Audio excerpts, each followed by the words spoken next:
নমস্কার, আমি মিঠু। শুরু করছি নজরে রাজ্য। সিলিন্ডারে গ্যাসের বদলে জল। হ্যাঁ, ঠিকই শুনেছেন, সিলিন্ডারে গ্যাসের বদলে জল বারবার জানানোর পরেও গ্রাহকদের উপেক্ষা করছিল ডিস্ট্রিবিউটর। অবশেষে বুধবার বালুরঘাট শহরে এক গ্যাস ডিস্ট্রিবিউটরের কার্যালয়ে হানা দিল জেলা কনজিউমার প্রোটেকশন কাউন্সিল নামে একটি বিশেষ দল।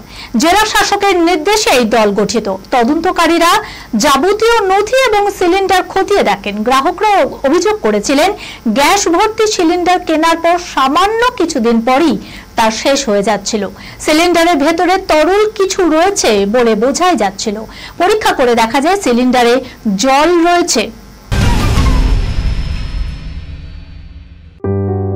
সুনির্ণয় imaging centre private limited advance প্যাথোলজিতে thalassemia screening, large size biopsy setup সহ সমস্ত পরীক্ষা, echocardiography, foetal echocardiography, CT scan, CT guided FNAC, 4D USG guided FNAC, endoscopy, colonoscopy, uroflowmetry, spirometry, colour Doppler, digital X-ray, তাছাড়াও সমস্ত বিশেষজ্ঞ চিকিৎসকদের পরিষেবা একই ছাদের তলায় নিয়ে হাজির সুনির্ণয়।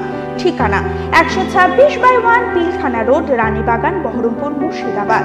বিশদে জানতে যোগাযোগ করুন 8373049252 7547900377। স্কুলে গিয়ে স্বেচ্ছায় পড়াতে বলেছিলেন মুখ্যমন্ত্রী। তবুও সুপ্রিম কোর্টের রায়ের পর কোথাও যেন আর্থিক অনিশ্চয়তায় ভুগছিল চাকরিহারারা, শিক্ষকরা। সেটা উপলব্ধি করে মুখ্যমন্ত্রী মমতা বন্দ্যোপাধ্যায় আশ্বস্ত করেছিলেন যে আইনের গণ্ডির বাধ্যবাধকতা বেরিয়ে পদ বের করবেনই তিনি। দুশ্চিন্তায় থাকা শিক্ষকরা বুধবার বিকেলেই দেখলেন শিক্ষা দপ্তরের বেতন পাওয়ার নির্দিষ্ট পোর্টালে তাদের নাম জ্বলজ্বল করছে। ভরসা রাখার যে আহ্বান মুখ্যমন্ত্রী করেছিলেন এদিন, এক লাইনে তার অর্থ বেতন মিলবে। কোনো চাকরি হারাকে আর্থিক দুর্দশার মুখে পড়তে হবে না।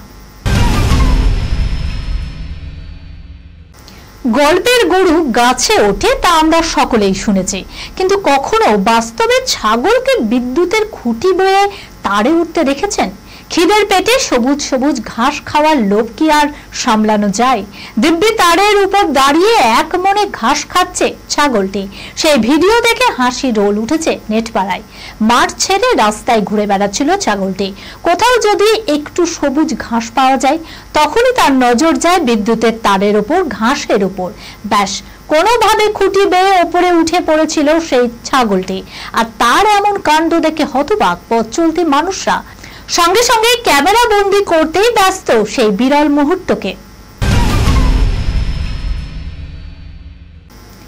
বাংলা সিনে ইন্ডাস্ট্রিতে 22টি বসন্ত পার করে ফেলেছে অভিনেতা জিৎ।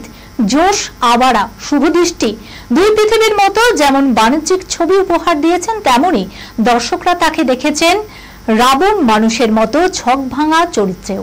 অভিনেতার এক সাক্ষাৎকারে জানান, বাংলায় কাজ করাটাই আমার জন্য আসল চ্যালেঞ্জ ছিল, কারণ আমি হিন্দিতে ভাবি। টলিউডে 2 দশক কাটিয়ে অনুরাগীদের প্রতি কৃতজ্ঞতা প্রকাশ করেছেন অভিনেতা জিৎ। এই খবরের সঙ্গে শেষ করলাম আজকে নজরে রাজ্য। আপনারা দেখছেন টিভি 24 বাংলা, সংবাদ বিনোদন সারাদিন সারাক্ষণ।